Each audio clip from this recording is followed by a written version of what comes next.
Welcome to December, Breckenridge, and happy holidays. We're so excited with this holiday season that more snow is starting to fall in town. And something that we're going to be talking about today as we talk about the start of ski season and the excitement of that is something that's on everybody's mind: housing. We're going to look at, with Mike Dudick and Wendy Wolfe, what the town's been doing as far as workforce housing and the exciting plans to come.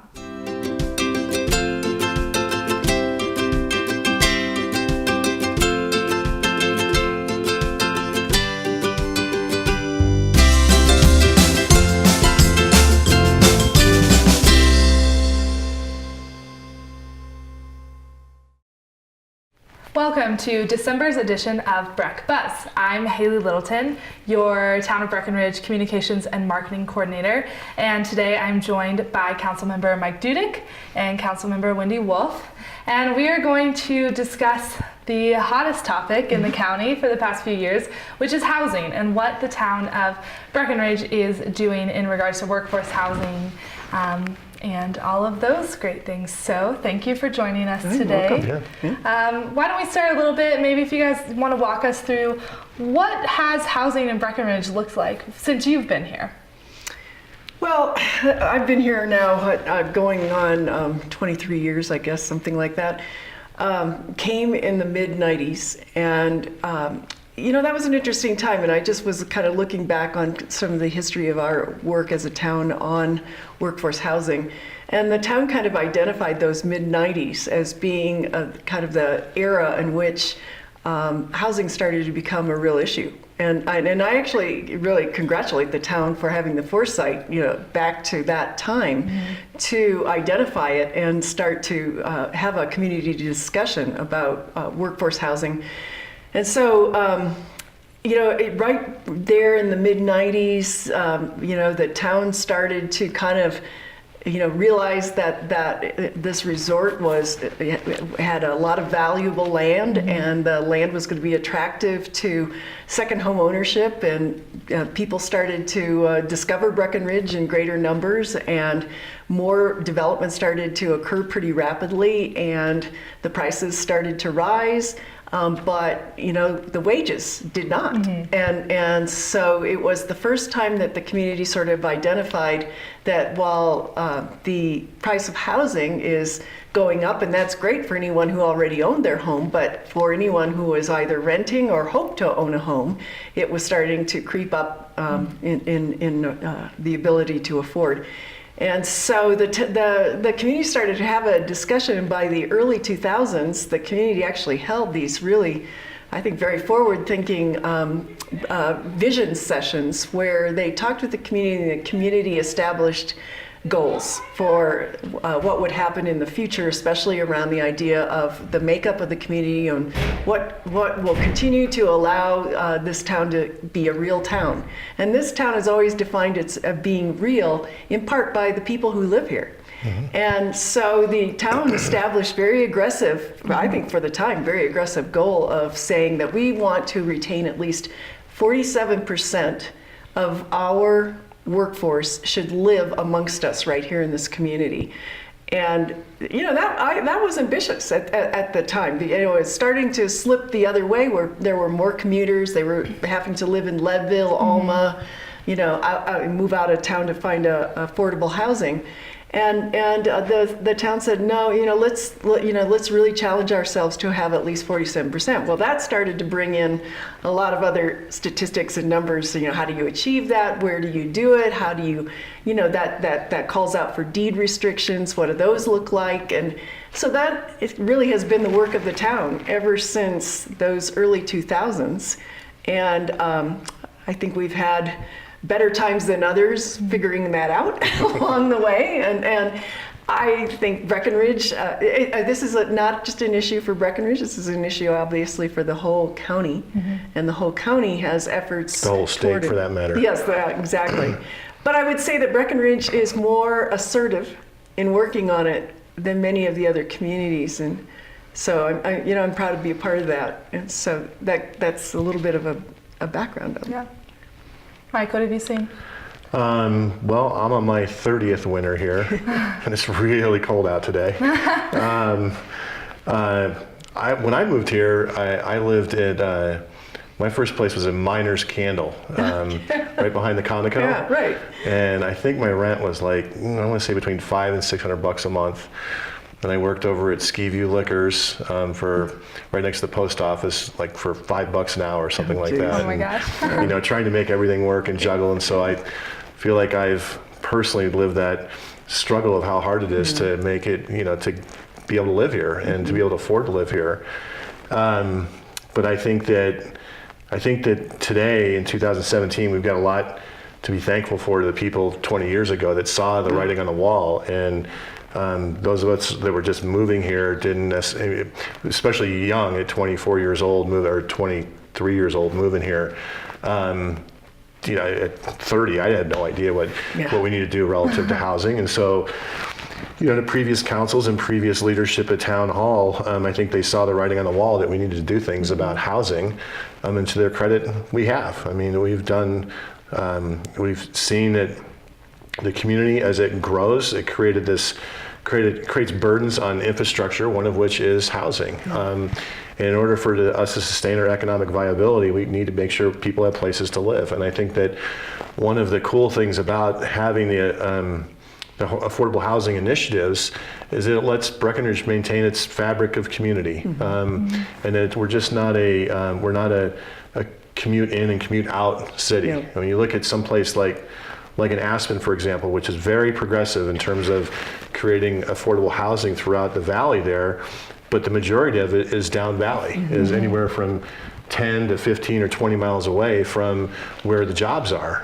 And to be able to have neighborhoods like Wellington or Valley Brook, or now Blue 52, which are on bus routes and where people can still be integrated into the community, and they're not having to travel 10, 20, 30 miles or more for the majority, or hopefully the majority if we get to 47%. I think that's really a cool thing, and it's part of what makes Breckenridge. Absolutely. And so it's great, and you get a lot of diverse opinions and thoughts. And if people were just being bussed in to wait tables and work in the retail shops, I just don't think that's a really great way for us to. I think Breckenridge sets itself apart because we have this sense of community. When you talk to people that live in other ski towns, I think we have a different sense of community in Breckenridge than what I hear in other places. Yeah. And I love going on vacation. You just stop there. No, but when I say, people you talk with a stranger and where are you from, and I said Breckenridge, and people, they know it. It's a national, international brand, and I think a big part of that is because the sense of community that you have here, and that sense of community kind of permeates everybody, where there's a friendliness and there's a genuineness to Breckenridge that I don't think you see in a lot of other places. And so I think that a big part of that is having places where people can live, and they can start out, they just moved here and they get a couple of roommates, and then they find somebody that they want to spend time with, and the next thing you know, they're married, they're having kids, and they have a place to live. And well, you can't go through the Wellington without seeing 50 kids playing on the street at one time. So I think that's a really cool thing. And that's also something that's unique about our workforce housing, is that it's a spectrum. It spans different types of housing, from rental to owning, and different price ranges. So it really does try to capture that whole segment of the population. And I think that having that kind of diversity and choice is really important, because the diversity in jobs is dramatic around here, between entry-level jobs and middle management and upper management kind of jobs. And so I think it's great that the way that the town has gone about creating workforce housing kind of mirrors the opportunities and jobs that are out there and available. And so I think it's reflective generally of the composition of the workforce too. Well, and we just, coming out of the recession, we really realized the need for rental. Prior to that, there had been, the emphasis had been on ownership. And then the town, heard from the community that, especially when you come out of a recession, and people are just timid at that point. And so we had an extra strong need for rental units. And so for the last few years, we've really had to figure out the model for doing rental units. And We just opened up a co-project with the county here on Landing over the summer, the 26 units over across from 7-Eleven area. And I mean, those are great. Those are great rental units. They're hitting that kind of mid income level of the workforce that have 1 and 2 bedroom units, and I've heard great things about it. And so and then we have another project that we opened within the last year that hits the lower rental unit, and kind of that person that makes $30,000 a year, and that's been as low as we've gone with our AMI. And we should throw out those terms and then explain them, not assume everybody knows. Right. But that means that's the AMI is area median income, and it means we translate that into what somebody's actually making as a wage. And those units translate to somebody in that $30,000 to $40,000 a year income. And we have a great need for that. I just saw a statistic while I was preparing for this today that we still have like 3,000 people commuting into our community every day to work here, even though we strive for that 47% living in the community. It gave me pause and made me think, philosophically, if we weren't having some of the people live right here and taking the bus and commuting and getting out of their cars, imagine what the road and transportation situation would be. Right. I mean, if we had to double and have like 6,000 people trying to travel in to work in our community each day. Yeah. I mean, so maybe we wouldn't be spending so much on housing, but we'd be spending an absolute fortune on widening roads. Yeah, and, Highway 9 can only take so much. Yeah. So I mean, communities just have to make up their mind where they're going to put their resources and invest, because one way or the other, you're going to invest in infrastructure. So. Well, I think it's important that, for me, philosophically, it's important that we, as a council and as a community, learn to try and manage our growth and manage our success. Yeah.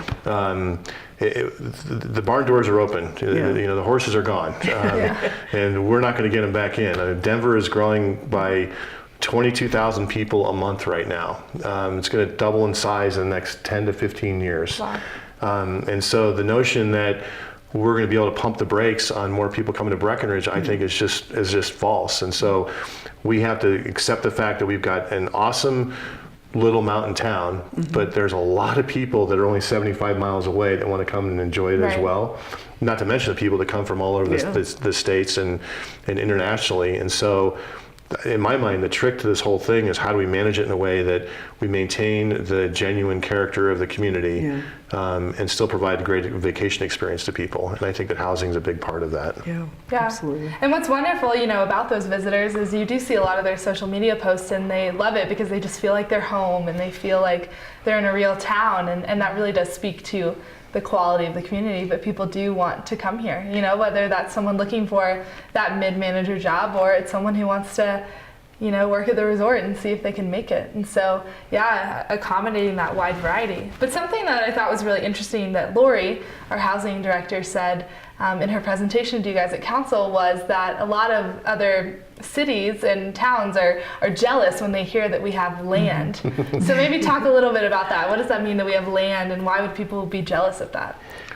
Well, most mountain resort communities don't have publicly owned land that we can use to put underneath housing projects.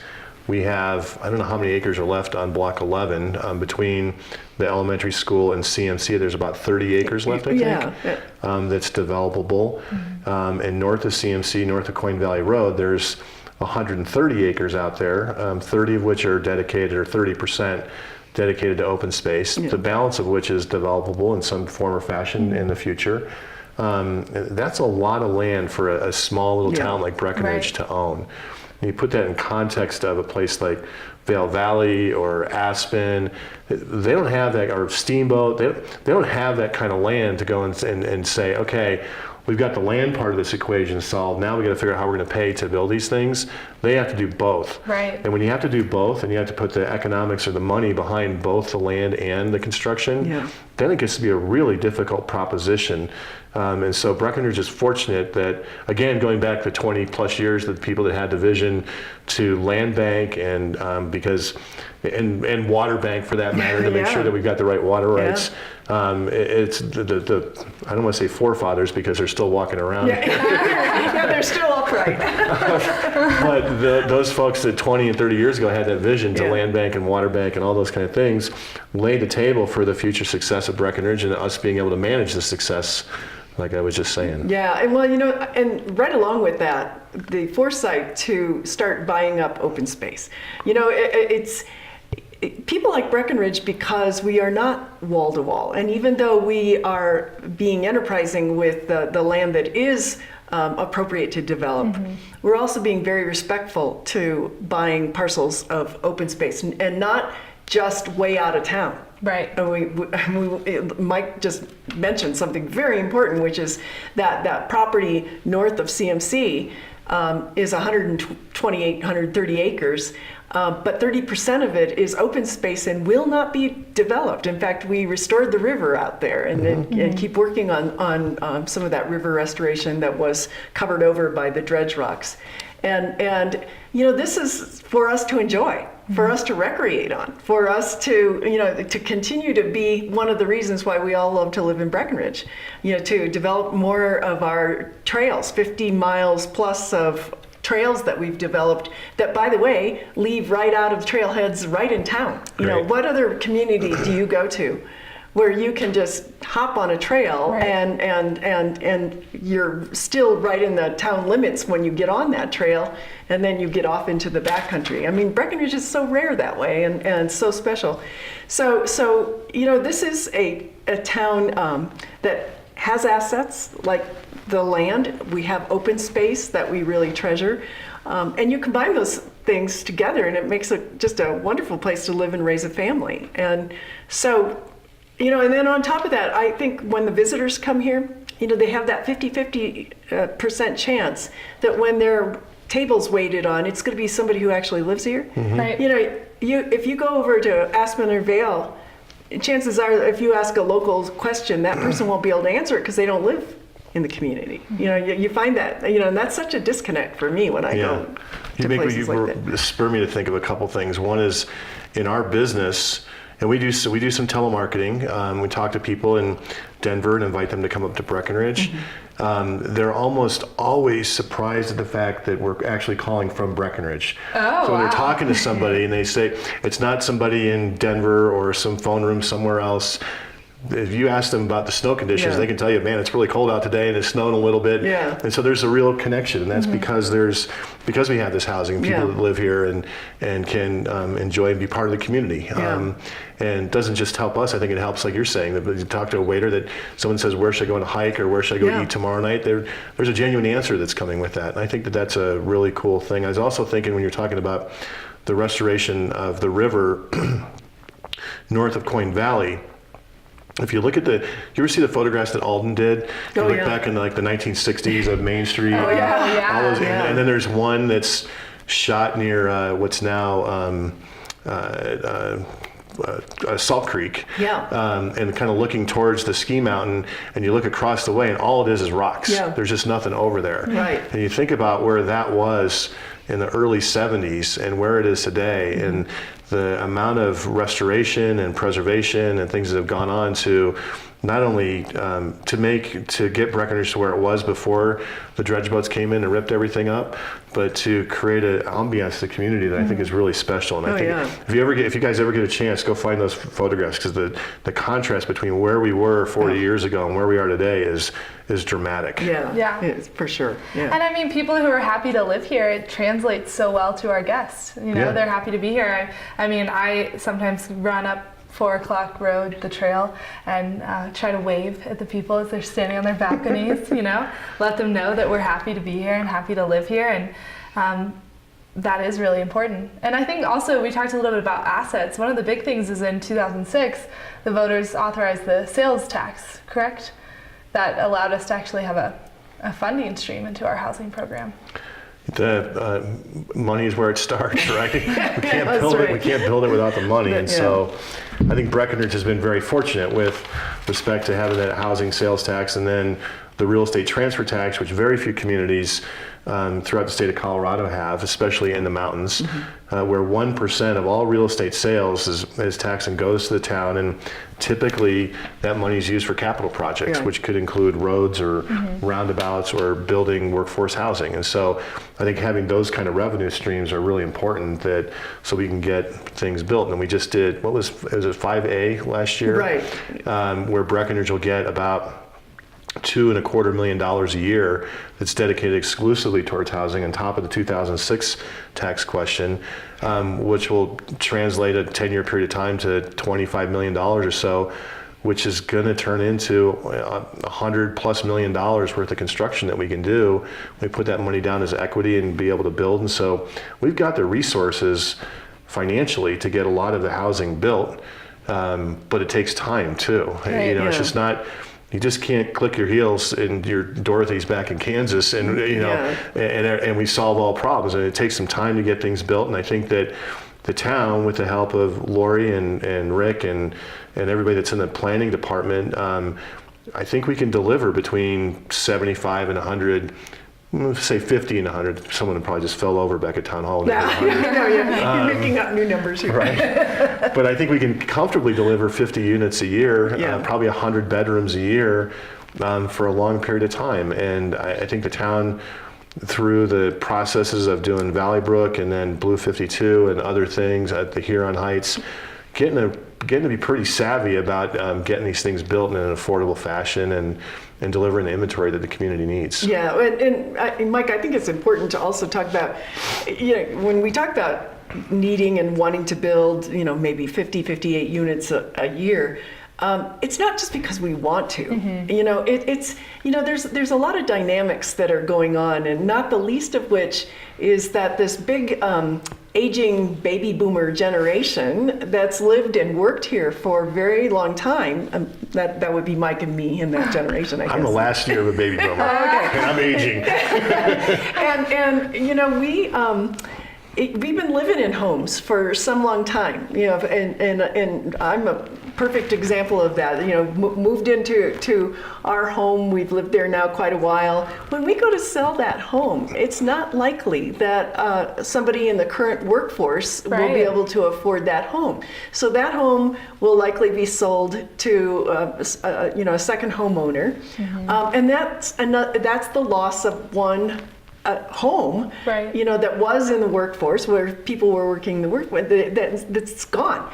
So what's the replacement for that? So we have many dynamics moving. So it isn't just considering that, are we growing and maybe we're growing too fast and maybe we ought to slow it down and not have so many people coming into the community. But we can't even sustain what we have if we don't build some affordable workforce housing, because we are losing workforce housing just by sitting here and aging. Yeah. So it's interesting, the moving parts that we have to consider in this whole equation, and that's just one of them that I think is really starting now to be very prevalent, because truly we have had the many people who came here in the 70s and 80s. Who decided that they were going to make this home. They've been the workers, right? And then we've had the up and comers, but these people are going to start to retire. So, Yep. Yeah, and that ties in a little bit to the new deed restrictions. So talk a little bit about how we're managing our deed restrictions. Well, I think that the deed restrictions are more of an art than a science. Yeah. Or maybe it's getting more scientific. I think that when the community first got involved in doing workforce housing, understood the need was to make sure that it was affordable. And so I think that the first iterations of deed restrictions were to try and maintain affordability. And I think that over a couple decade period of time, we realized some forms of deed restrictions that worked and kept things affordable, and some that didn't work, and that the affordability component just went through the roof. When we have deed restrictions that allowed appreciation in the 5%, 6%, 7% range, the price of the house doubles every 10 years, and that makes it become unaffordable. And so I feel like through trial and error and listening to residents, which we did with one of the deed restrictions recently, which we changed, I think we're zeroing in on something that's sustainable to maintain affordability. The new deed restriction for Blue 52 has a 2% max appreciation cap. Doesn't mean you're going to make 2% per year, to be clear. I think, which is a misnomer. I think some people think that when we say there's a 2% appreciation cap, that means your house goes up in value 2% a year guaranteed. That's not the case.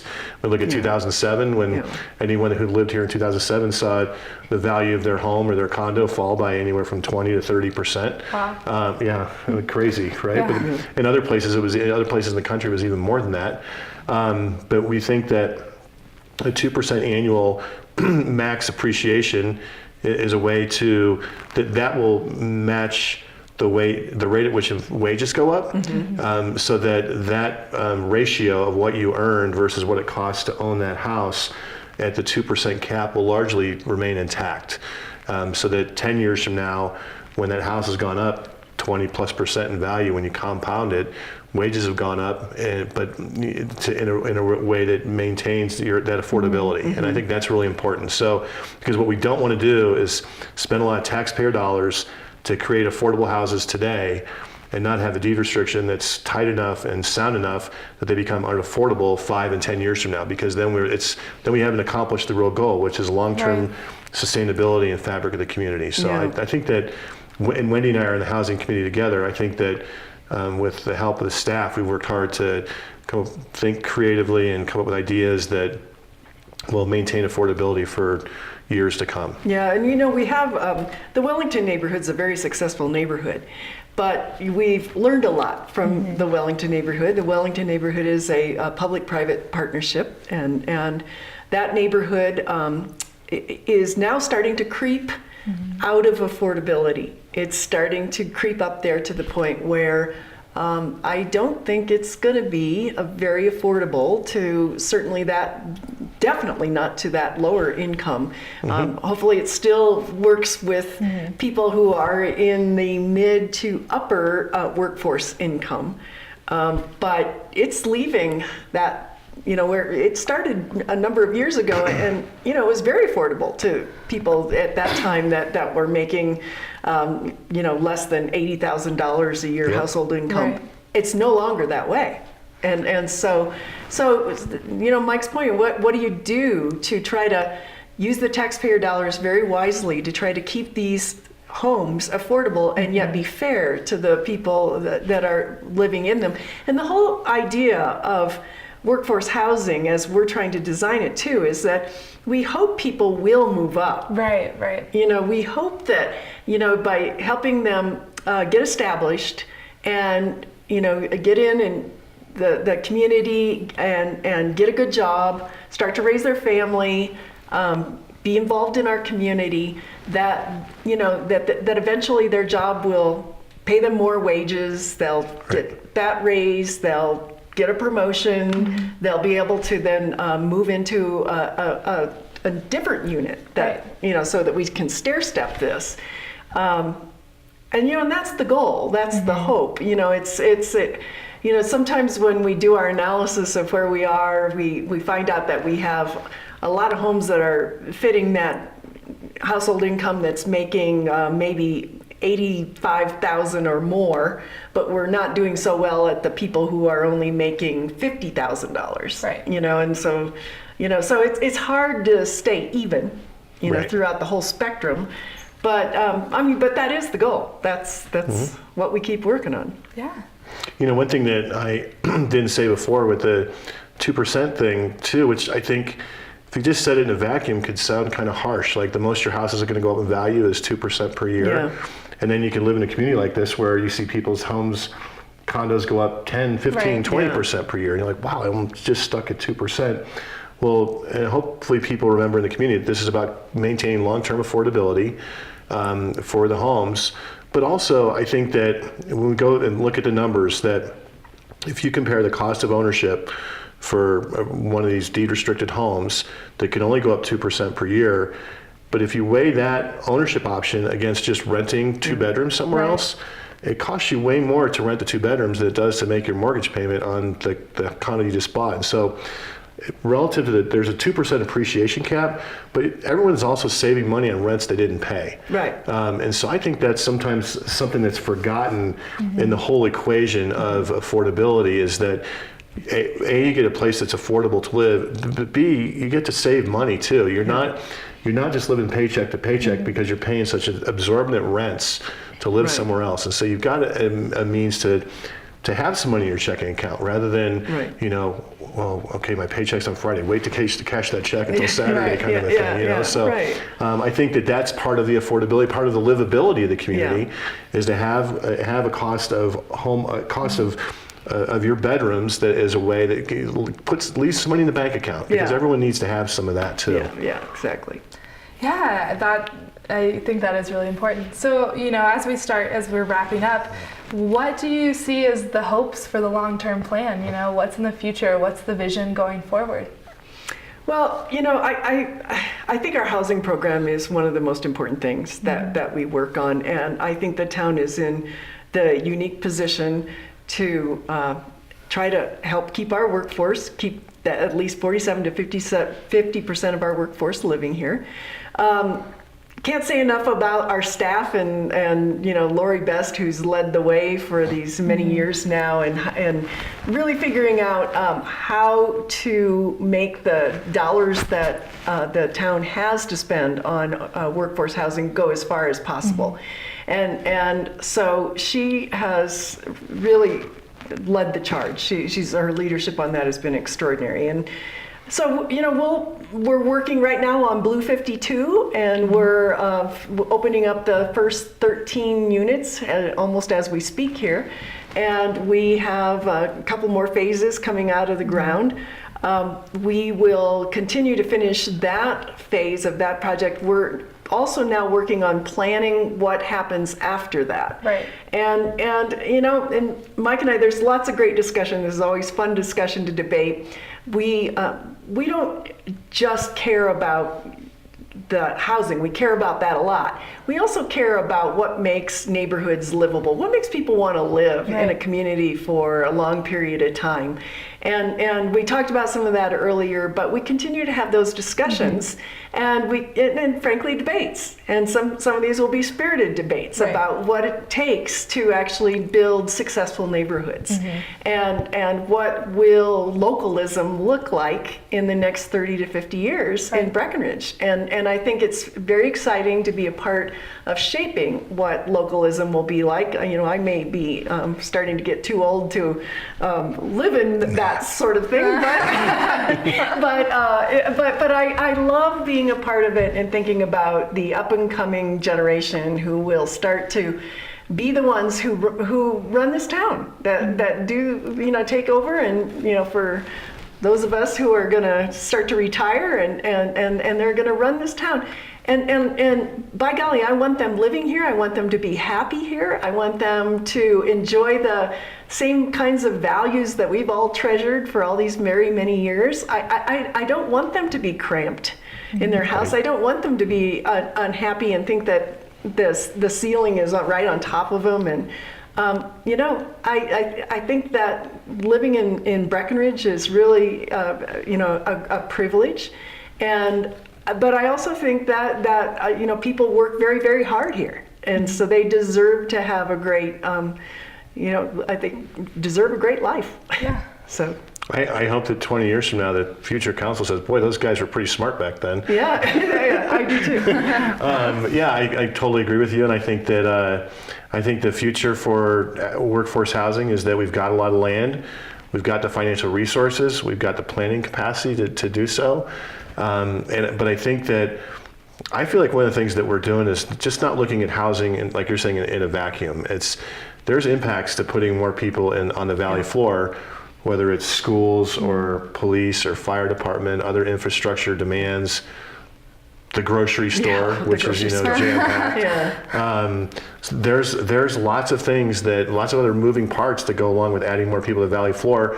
So you can say on the one hand we have to have it because we've got all these job openings in this community.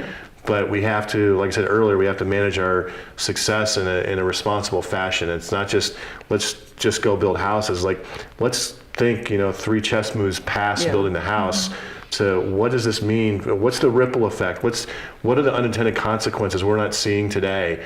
And trying to crystal ball those things so that we make sure that, to our best of our ability, we're trying to say, what does it look like on the other infrastructure impacts if we add another 1,000 bedrooms to this community? Right. So it solves a job problem, but what other problems does it create? And so I think that's the high wire act that we have to be on to make sure we get it right and to be so. On the one hand, you could say with the shortage of housing, let's just dive full on into it and just go build houses. But I think that would be short-sighted in the long term because we have to understand the other implications. I mean, the Breck Elementary is at its end of its useful life. The elementary schools throughout the county are almost nearly maxed out, and so there's other considerations. And so I think that it's a fun part about being involved in local government and talking with people in the community is trying to be thoughtful about the way we go about doing things. And I think that your current town council and the group is very focused on not just being myopic about housing, but trying to look at everything from a very holistic approach and say that it's just not going to go build houses. We're going to figure out the other things that go with it. Absolutely, yeah, couldn't agree more. Yeah, well, I think it's a really exciting time to live in Breckenridge and to be looking for housing in Breckenridge and want to buy. So thank you, Mike and Wendy, for talking about housing. I know we could talk for hours, but it is really heartening and encouraging to know that these conversations are being had and they're being very in depth and there's a lot going on. So I think everyone at the town is very thankful. Great to be a part of it. Yeah. Likewise. Yeah. That's it. Thanks for joining us on this December edition of Breck Buzz. We talked a lot about housing, and we've also talked about our parking structure that on December 15th, we're going to be previewing some of the designs. We've talked about our 1 million riders in 2017 and our new free ride app, and we've talked about all the great events going on in December, so we hope to see you out there.